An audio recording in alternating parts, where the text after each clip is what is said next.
discuss tying bikes down for travel. We have a long trailer we can haul up to 4 bikes, and we have this track where the hooks catch in and our straps catch onto the hooks down on the floor. Depending on the bike, we'll determine where you're going to tie it down, how you're going to tie it down. So we're using these to catch the stones. Goes down on this particular bike. This is one of our fun bikes that you have to fight with to get the strap down into here. Once you have the what I call fuzzies down around the fork, you get your strap, you bring it up through one side, down the other, you come into your buckle, run it through, get it firm,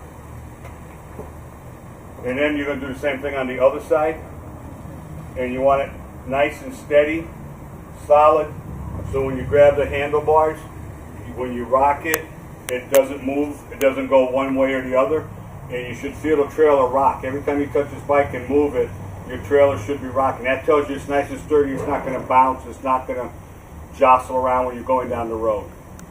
One of the things that I've learned over the years is that in the old days, I used to catch a lot of people grabbing their handlebars with the straps and wanting to put pressure down on the forks.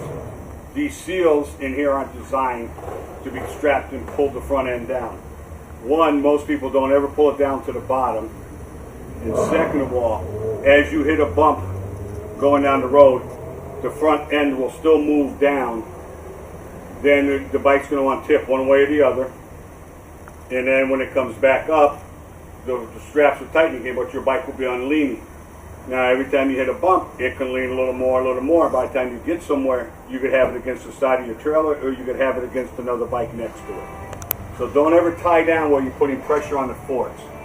Get down to the bottom of the fork somewhere where it has all the strength and you're not putting pressure on your seals and having issues with it falling off. Okay, coming to the back of the bikes, again, based on the type of setup you have in your trailer and the bike itself, will determine how you tie the back down. The purpose of tying the back down is so it doesn't slide left or right, going into the wall or going into the bike next to it, because the front's not going anywhere, but the back still can until you snug that up.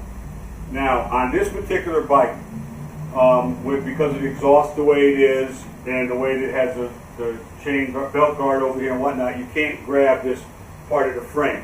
So with this design wheel, we actually go through the back wheel. When you do this, you look out for the valve stem. Make sure you don't put the strap through the same area the valve stem is on. You come across the trailer, hook. It doesn't have to be as tight as you did the front ones. It's just making sure that the back of the bike doesn't go left or right. Again, as soon as you got this, the trailer's moving now, and that's what you want. You don't want the bike to move and the trailer just sitting there. If it moves the trailer, then you got it snug. You don't want this to be able to move 3 or 4 inches left or right. These are our back chocks that we use in our trailers, and they are removable. And as we put bikes in the back, we put these chocks in. These have 4 screws in them that are partially tightened down into the floor, and where this could go in and out. And it comes out and goes in and out that easy.